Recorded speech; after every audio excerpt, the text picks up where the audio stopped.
Hello बच्चों, MK chemistry classes में आपका स्वागत है।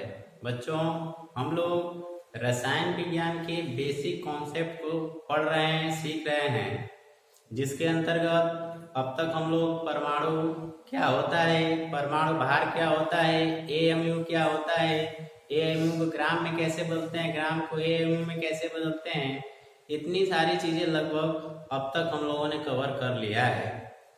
उसी क्रम को रसायन विज्ञान के मूलभूत कह सकते हैं कि अवधारणा या बेसिक कॉन्सेप्ट को जारी रखते हुए आज हम लोग पीछे के जो क्लास लिए हैं उसी का एप्लीकेशन यहाँ पे एक तरीके से कहा जाए तो सीखेंगे। जैसे हम लोगों ने पीछे परमाणु भार या परमाणु द्रव्यमान, कुछ महत्वपूर्ण तत्वों के हम लोगों ने परमाणु भार या परमाणु द्रव्यमान नोट भी किया था, उसको समझा भी था। आज हम लोग उसी परमाणु भार या परमाणु द्रव्यमान से संबंधित कुछ प्रयोग या कह सकते हैं कुछ परमाणु भार का प्रयोग करते हुए कुछ प्रॉब्लम को हम लोग आज सॉल्व करेंगे, ठीक है। और देखेंगे भी कि जो हम लोग बेसिक कॉन्सेप्ट पढ़ रहे हैं वो हमारे काम आ रहा है कि नहीं आ रहा है, क्योंकि मैंने शुरू में ही बताया था कि बिना इन बेसिक कॉन्सेप्ट को समझे, बिना इनको जाने आप रसायन विज्ञान का अध्ययन नहीं कर सकते हो। तो आइए शुरू किया जाए। यहाँ पे हेडिंग लगाई गई है बच्चों, कुछ महत्वपूर्ण यौगिकों के अणु भार, molecular mass of some important compounds. क्या होता है इसको आज हम लोग जानेंगे और पीछे जो चीजें पढ़े थे उसको आज हम लोग यहाँ पे अप्लाई करेंगे। समझ में आ गया सबको? तो चलिए, कुछ महत्वपूर्ण यौगिकों के अणु भार। अब तक हम लोग बच्चों पढ़े हैं परमाणु भार। क्या पढ़े हैं? परमाणु भार। और परमाणु के बारे में आपको बताया गया था किसी भी पदार्थ का जो होता है सबसे छोटा कण होता है। फिर बच्चों, जब ये कई सारे परमाणु आपस में मिलते हैं तो अणु का निर्माण होता है। कई सारे परमाणु आपस में, दो या दो से अधिक परमाणुओं के मिलने से अणु का निर्माण होता है। और दो प्रकार के अणु बन सकते हैं। समान प्रकार के जब परमाणु बच्चों मिलते हैं तो उस अणु को हम लोग बोलते हैं समपरमाणु अणु। क्या बोलते हैं? समपरमाणु अणु। और समपरमाणु अणु को ही बच्चों लोग बोलते हैं तत्व। तो जो तत्व होते हैं वो भी अणु होते हैं, लेकिन कैसे अणु होते हैं? समपरमाणु। तत्व के जो अणु होते हैं बच्चों वो समपरमाणु होते हैं। यानी कोई भी तत्व आप ले लो, जैसे हमने ले लिया यहाँ पे हाइड्रोजन को H2, और H2 में कौन कौन मिला है? दो परमाणु H+H, यानी हाइड्रोजन के ही दो परमाणु मिले हैं तो जाके हाइड्रोजन के एक अणु का निर्माण हुआ है। कई सारी चीजें आपको क्लियर हो जाएंगी आज। तो ये कहीं कहीं परीक्षा में पूछता है कि ऐसे H लिखा हो, H2 लिखा हो, H पे एक चार्ज लिखा हो, H पे एक माइनस चार्ज लगा हो, तो पूछ देता है कभी इनमें अंतर बताइए। तो सिर्फ H लिखा हो, अकेले होगा तो उसको आप बोलोगे परमाणु है, हाइड्रोजन का परमाणु। एक परमाणु H2 लिखा हो तो जैसे ही एक से अधिक परमाणु हुए वो बच्चों अणु हो जाएगा, तो आप कहोगे हाइड्रोजन का अणु है। और जब उस पे चार्ज लगा हो प्लस या माइनस तो आप बताओगे ये हाइड्रोजन का आयन है, ये धन आयन और ये ऋण आयन। तो ये छोटी छोटी चीजें हैं जो आपको जाननी जरूरी हैं, बहुत ही महत्वपूर्ण चीजें हैं ये। तो ये हाइड्रोजन परमाणु, ये हाइड्रोजन अणु। चूंकि इसमें भाग लेने वाले सभी परमाणु एक जैसे हैं, इसीलिए इस हाइड्रोजन के अणु को हम क्या बोलेंगे? समपरमाणु अणु। और तत्वों के जितने भी अणु होते हैं बच्चों सभी के सभी समपरमाणु होते हैं। इसीलिए मैं आपको बता रहा था कि तत्व समपरमाणु अणु होते हैं। अब आइए एक से अधिक प्रकार के परमाणुओं को आपस में जोड़ दिया जाए। जैसे मैंने यहाँ पे क्या किया कि कार्बन और ऑक्सीजन, दो अलग अलग परमाणु हैं, कार्बन का परमाणु और ऑक्सीजन का परमाणु। तो दो परमाणु, एक से ज्यादा परमाणु हो गए, लेकिन ये दोनों परमाणु भिन्न भिन्न प्रकार के हैं। इसीलिए इस प्रकार के, देखो एक से अधिक परमाणु में तो अणु हो गया, लेकिन इस अणु के निर्माण में भाग लेने वाले दोनों परमाणु अलग अलग प्रकार के हैं। इसीलिए इस अणु को हम लोग कहेंगे विषम परमाणु अणु। क्या बोलेंगे इसको? विषम परमाणु अणु। और जो विषम परमाणु अणु होते हैं बच्चों ये यौगिक बनाते हैं। यानी यौगिक के जो हम लोग क्या निष्कर्ष निकाल सकते हैं कि यौगिकों के जो अणु होते हैं वो विषम परमाणु अणु होते हैं। तो तत्व के भी अणु होते हैं लेकिन सम परमाणु, और यौगिक भी अणु होते हैं लेकिन कैसे होते हैं, विषम परमाणु। तो ये तत्व और यौगिक में अंतर भी हो गया बच्चों, तो इसको भी आप समझ लेंगे। आइए हम अपने टॉपिक पे चलते हैं।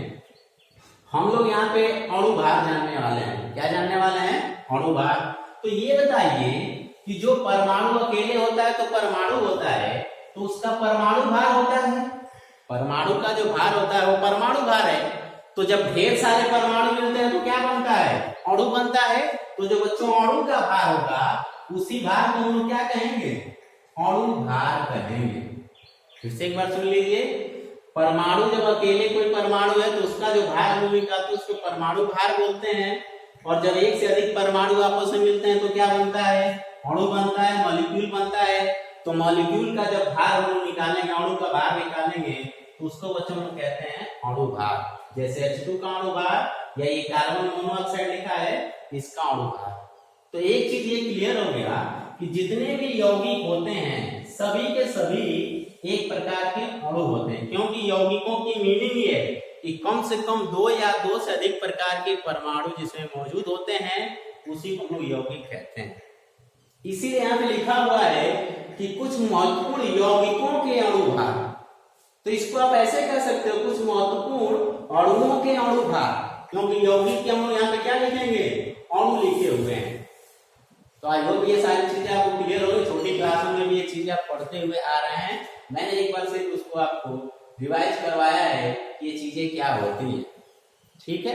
अच्छा, अब हम लोग अणु के यानी यौगिक हो या कोई भी अणु हो उसका अणु भार कैसे निकालते हैं। तो अभी आपको बता रहे थे कि परमाणु से मिलकर अणु बनता है। तो यदि आपको परमाणु भार मालूम होगा तो किसी भी यौगिक में मौजूद सभी परमाणुओं के परमाणु भार को आपस में जोड़ देंगे तो उस यौगिक का या उस अणु का हमको अणु भार मालूम हो जाएगा। फिर से एक बार सुनिए कि जो अणु होता है परमाणु से मिलकर बना है, तो परमाणु का यदि हमको परमाणु भार मालूम हो, किसी अणु में मौजूद सभी परमाणुओं का परमाणु भार यदि हमको मालूम हो तो उसको जोड़ देंगे जितने भी उसमें परमाणु हैं, और इस प्रकार से योग आएगा सब किसी यौगिक में मौजूद सभी परमाणुओं का जो योग आएगा बच्चों परमाणु भार का, वही उस यौगिक का या उस अणु का अणु भार कहलाएगा। ठीक है, आइए एक एग्जांपल से इसको समझते हैं।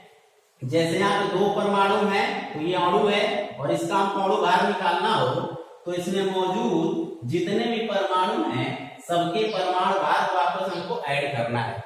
और इसीलिए मैंने आपको पीछे परमाणु भार कैसे क्या होता है उसको बताया था। अभी मैं इस वीडियो के शुरू में आपको बता रहा था कि हम लोग आज उसी का एप्लीकेशन पढ़ने जा रहे हैं, उसको अप्लाई करने जा रहे हैं, कैसे अप्लाई किया जाता है, कहाँ कहाँ इसका यूज होता है, वही सारी चीजें हम लोग अब सीखने जा रहे हैं। तो आइए निकालते हैं कार्बन का बच्चों परमाणु भार। आपको कार्बन परमाणु का परमाणु भार कितना बताया गया था, भार। और इसके अलावा इस अणु में कौन मौजूद है, ऑक्सीजन। ऑक्सीजन का परमाणु भार कितना बताया गया था, 16। इसको ऐड कर देंगे तो कितना हो जाएगा, 28। अर्थात ये जो अणु आपका है यहाँ पे कार्बन मोनोऑक्साइड, इसका अणु भार कितना निकल के आ जाएगा, 28 निकल के आ जाएगा।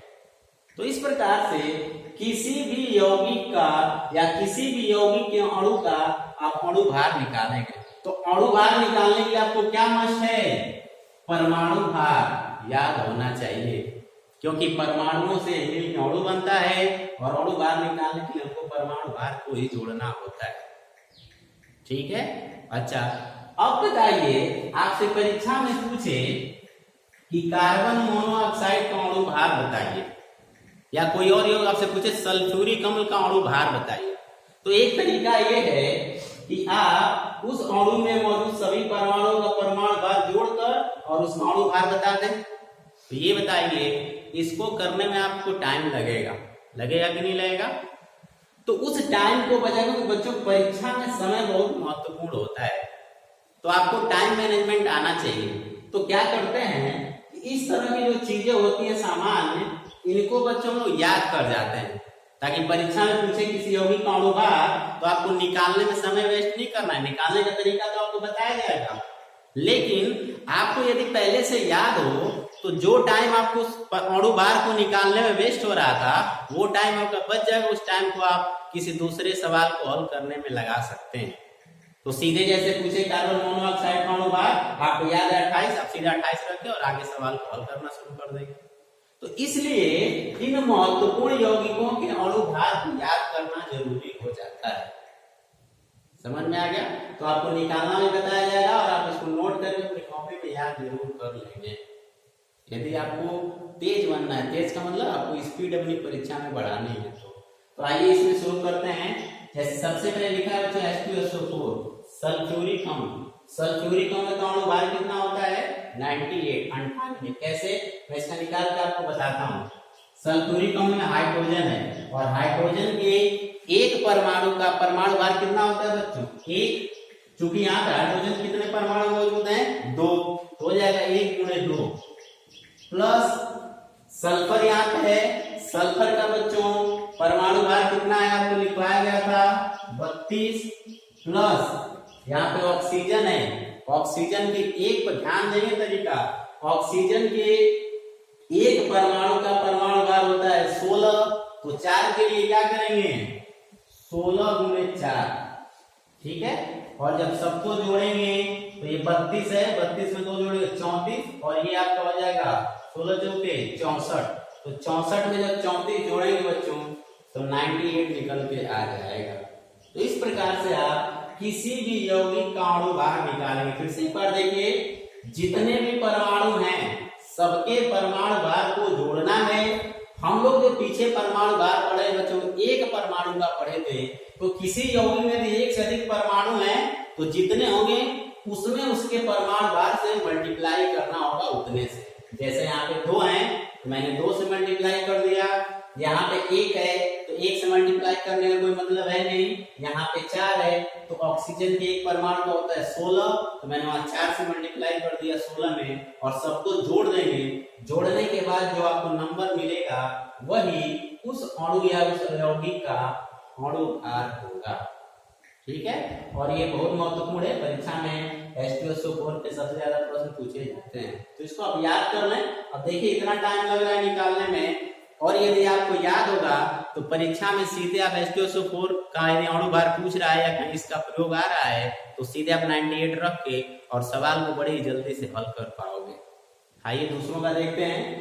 HCl हाइड्रोजन का एक होता है बच्चों और एक ही परमाणु है और क्लोरीन का होता है 35.5। मैंने बताया था बड़ा महत्वपूर्ण है क्लोरीन का परमाणु भार। तो 35.5 एक ही परमाणु यहाँ भी है तो 35.5 में ऐड करो कितना हो जाएगा? 36.5। इसी प्रकार HNO3 का है, हाइड्रोजन का होता है बच्चों एक, नाइट्रोजन का 14 और ऑक्सीजन का 16 48, सबको ऐड करेंगे 63 आएगा। इसी प्रकार H2CO3 का कार्बोनिल अम्ल का 62, फास्फोरिक अम्ल का 98, सल्फ्यूरिक अम्ल के बराबर आता है इसका भी। NaOH का सोडियम हाइड्रोक्साइड का 40, ये भी इंपॉर्टेंट है, इस पे भी आधारित प्रश्न बहुत पूछे जाते हैं। इसके बाद कैल्शियम हाइड्रोक्साइड चूने के पानी का अणु भार 74 होता है। नमक का जब मैं परमाणु भार पढ़ा रहा था तब भी आपको बताया था।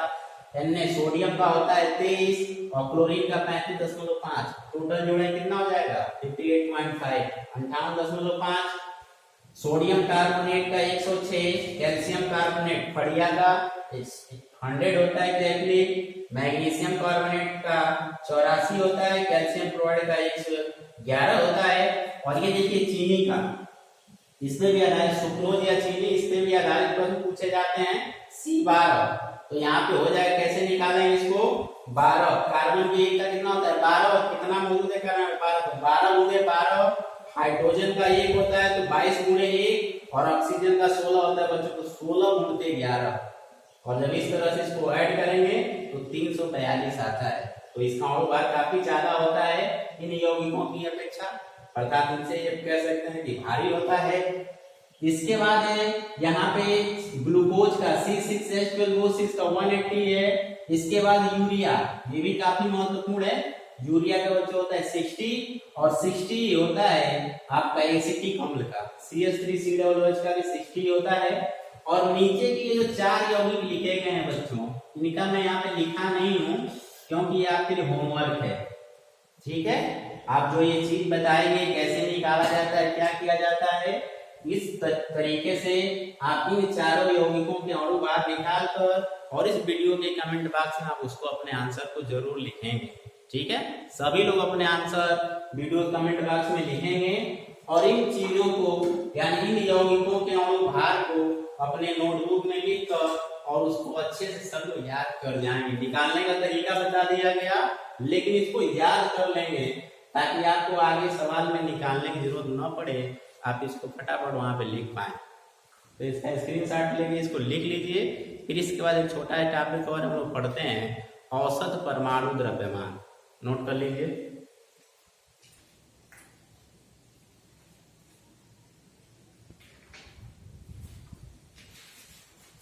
स्क्रीनशॉट आपने ले लिया होगा, उसको कॉपी में अच्छे से लिख के और सब लोग उसको याद कर लेंगे और जो होमवर्क दिया गया है उसको जरूर सब लोग करेंगे। और कोई दिक्कत होगी उसको कमेंट बॉक्स में हम बताएंगे। आइए हम लोग एक टॉपिक यहाँ पे लिखा होगा औसत परमाणु द्रव्यमान, इसके पीछे हम लोग क्या पढ़ के आए हैं, परमाणु द्रव्यमान, और अभी लिखा औसत परमाणु द्रव्यमान। कब निकालते हैं या इसकी जरूरत क्यों पड़ी निकालने के लिए? आजकल हम लोग जो परमाणु द्रव्यमान किसी भी परमाणु का लिखते हैं बच्चों, वो ज्यादातर औसत परमाणु द्रव्यमान ही होता है। क्यों इसकी जरूरत पड़ी? बच्चों, जिस समय शुरू में परमाणु द्रव्यमान निकाला जा रहा था या उसको बताया जा रहा था, उस समय ज्यादातर तत्वों के समस्थानिक नहीं ज्ञात थे। समस्थानिक क्या होते हैं? किसी भी तत्व के ऐसे दो या दो से अधिक परमाणु जिनका परमाणु क्रमांक, फिर से एक बार सुनिए, किसी भी परमाणु के समान प्रकार का कोई परमाणु है, उसमें से यदि परमाणु क्रमांक सेम हो परमाणुओं का, लेकिन परमाणु द्रव्यमान अलग अलग हो। समस्थानिक क्या होते हैं कि ऐसे दो या दो से समान प्रकार के परमाणु जिनका परमाणु क्रमांक समान हो, परमाणु क्रमांक समान हो और परमाणु भार जो है बच्चों वो भिन्न हो। ठीक, परमाणु क्रमांक समान हो और परमाणु भार भिन्न हो, ऐसे दो परमाणु, दो या दो से अधिक परमाणु हम समस्थानिक कहते हैं। तो परमाणु क्रमांक तो समान होना चाहिए और परमाणु भार अलग अलग होना चाहिए। तो ये बताइए कि समान प्रकार के परमाणु है, परमाणु क्रमांक समान है और परमाणु भार अलग अलग है, तो किसी पदार्थ में वो क्रिया कर रहा है, तो हमको कैसे मालूम चलेगा कि उसका कौन परमाणु भार वाला क्रिया किया है कि अधिक परमाणु भार वाला क्रिया किया है। इस प्रकार से किसी अणु का यदि हम अणु भार निकालेंगे तो अणु भार का मान जो होगा वो अलग अलग हो जाएगा। जैसे कि एग्जाम्पल लेते हैं, मान लीजिए कि यहाँ कार्बन के 3 समस्थानिक लिखे हुए हैं। एक कार्बन 12 जिसका परमाणु भार 12 होता है, एक है जिसका 13 होता है और एक है जिसका 14 होता है। और इन सब का परमाणु क्रमांक कितना होता है बच्चों? इन सबका परमाणु क्रमांक 6 होता है और सबका परमाणु भार देखिए अलग अलग, इसका 12, इसका 13, इसका 14। तो मान लीजिए कहीं पे लिखा हो कार्बन डाइऑक्साइड, क्या लिखा हो? कार्बन डाइऑक्साइड, और इस कार्बन डाइऑक्साइड का हमसे अणु भार पूछे, तो हम क्या बताएंगे? हमको क्या पता है कि इसमें कार्बन 12 वाला क्रिया किया है कि 13 वाला क्रिया किया, 14 वाला। मान लो इसमें क्रिया किया है 14 वाला और हम लोग परमाणु द्रव्यमान कितना रख के निकाल रहे हैं? 12। तो 12 और प्लस ये 16 गुना के 32, तो इस तरीके से ये हो जाएगा आपका 44। तो ये परमाणु भार इसका निकल के आ गया 44। जबकि इसमें जो कार्बन था बच्चों वो तो कार्बन 14 क्रिया किया था, इससे एग्जाम्पल लिया जा रहा है। तो इसके हिसाब से इसका जो अणु भार है वो 44 हम निकाल रहे हैं, जबकि होना कितना चाहिए था? इसका यहाँ पे 14 होना चाहिए था, तो इसके हिसाब से 46 होना चाहिए था। तो अणु भार जो 44 आ रहा था वो तो 46 होना चाहिए था। हमको ये भी नहीं पता, हो सके 13 वाला क्रिया किया हो, तो 13 वाला यदि क्रिया किया होगा तो इसका परमाणु अणु भार इस यौगिक का और बदल जाएगा, 45 हो जाएगा। तो इस प्रकार से आप देख रहे हो कि एक ही परमाणु के ऐसे परमाणु, एक से अधिक परमाणु होते हैं जिनका परमाणु भार भिन्न भिन्न होता है। तो आसान शब्दों में इसको हम लोग समस्थानिक कहते हैं। तो इन समस्थानिकों की वजह से जो परमाणु भार निकाला गया था उसमें कह सकते हैं कि अपेक्षित मान नहीं आ पा रहा था, यानी सही मान नहीं आ पा रहा था। तो इसके लिए औसत परमाणु द्रव्यमान की गणना कह सकते हैं कल्पना की गई, या एक कह सकते हैं कि मीनिंग लाई गई। औसत परमाणु द्रव्यमान यदि निकाल लिया जाए, जितने भी समस्थानिक हैं उन सभी समस्थानिकों का औसत परमाणु द्रव्यमान निकाल लिया जाए, और जो परमाणु द्रव्यमान आएगा बच्चों उसी को हम लोग अब उस परमाणु का परमाणु द्रव्यमान मान के चलेंगे। फिर से एक बार सुनिए, औसत परमाणु द्रव्यमान क्या होता है? जिन तत्वों के समस्थानिक ज्ञात हो चुके हैं। समस्थानिक क्या होते हैं मैंने यहाँ पे बताया। जिन तत्वों के समस्थानिक ज्ञात हो चुके हैं उन तत्वों के परमाणु द्रव्यमान की गणना करने पर वो मान सही नहीं आ पा रहा था, या कह सकते हैं कि उसकी जो शुद्धता थी वो शुद्धता नहीं आ पा रही थी। तो इसके लिए औसत निकाल लिया गया, जितने भी उसके समस्थानिक ज्ञात से सबका एक औसत निकाल लिया गया, और उस औसत को ही, औसत परमाणु द्रव्यमान को ही उस तत्व के परमाणु का परमाणु द्रव्यमान मान लिया गया। समझ में आ गया? तो जितने समस्थानिक होंगे उनका ऐसे परमाणु द्रव्यमान निकाला जाता है। इसीलिए कार्बन का जो परमाणु द्रव्यमान एग्जैक्टली 12.001 या 2 ऐसे करके कुछ माना जाता है। 12 एकदम नहीं होता है, लेकिन फिर भी सामान्य गणनाओं में हम लोग 12 लेके चलते हैं। ठीक है, ये उपलब्धता पर निर्भर करता है कि इसके समस्थानिक कितने प्रतिशत उपलब्ध है। सबसे ज्यादा ये 99% होता है, और बाकी के 1% में ये सब होते हैं। तो इसलिए कार्बन के परमाणु द्रव्यमान, सामान्य परमाणु द्रव्यमान और औसत परमाणु द्रव्यमान बहुत ज्यादा का अंतर नहीं होता है। तो इसको भी आप ध्यान में रखेंगे। अब औसत परमाणु द्रव्यमान कैसे निकालते हैं? जैसे मान लीजिए हमको ये कार्बन के 3 समस्थानिक यहाँ पे ज्ञात हैं, इनका, या कह सकते हैं कि कार्बन का हमको औसत परमाणु द्रव्यमान निकालना हो तो कैसे निकालेंगे? यहाँ पे मैंने फार्मूला बनाया है कार्बन का एवरेज एटॉमिक मास। ठीक है, कोई भी तत्व होगा यहाँ उसको रखेंगे और यहाँ पे लिखेंगे एवरेज एटॉमिक मास, यानी औसत परमाणु द्रव्यमान बराबर। अब देखिए निकालने का तरीका क्या है कि जो उसका परमाणु भार होगा, ठीक है, उस समस्थानिक का जो परमाणु भार होगा उस परमाणु भार को रखेंगे, और उसके बाद उसकी प्रकृति में उपलब्धता कितनी है, कितना प्रतिशत उपलब्ध, वो परीक्षा में जब सवाल पूछेगा तो आपको उपलब्धता दिया रहेगा।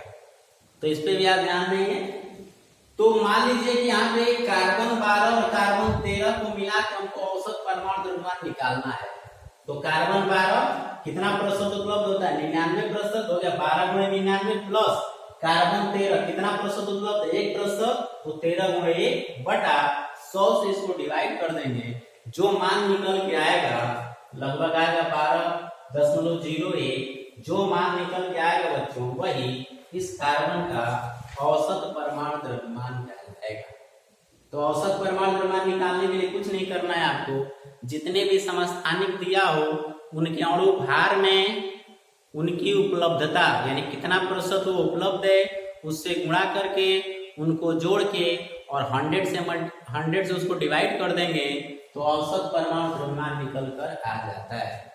यहाँ पे एक मीनिंग स्वरूप लिखा हुआ है कि किसी भी तत्व का यदि हमको औसत परमाणु द्रव्यमान ज्ञात करना है तो दिए गए तत्व के सभी ज्ञात समस्थानिकों के परमाणु भार का औसत उनके प्रकृति में पाए जाने वाले किस अनुपात में, या कितना प्रतिशत प्रकृति में उपलब्ध है के अनुसार ज्ञात किया जाता है। तो आई होप आपको औसत परमाणु द्रव्यमान की समझ में आ गया होगा। यदि इस तरह के प्रश्न आपसे पूछे जाते हैं तो इस फार्मूला का प्रयोग करके आप औसत परमाणु द्रव्यमान गणना कर लेंगे। इस पे आधारित एक आपको होमवर्क दिया जा रहा है। यहाँ सिल्वर के 2 समस्थानिक लिखे गए हैं। एक का परमाणु भार 107 है, एक का 109 है। प्रकृति में इसकी उपलब्धता देखिए 51.86%, ये 48.14%। इसका आपको, यानी सिल्वर का आपको औसत परमाणु द्रव्यमान निकालना है। क्या करेंगे? 107 गुणे 51.800 प्लस 109 गुणे 48.14 बटा 100 करके, और आप इसका मान निकालेंगे कि औसत इस सिल्वर का औसत परमाणु द्रव्यमान कितना होता है। और इसका भी आंसर आप अपने इस वीडियो कमेंट बॉक्स में लिखेंगे। तो आज के लिए इतना ही, मिलते हैं अगली वीडियो में। धन्यवाद।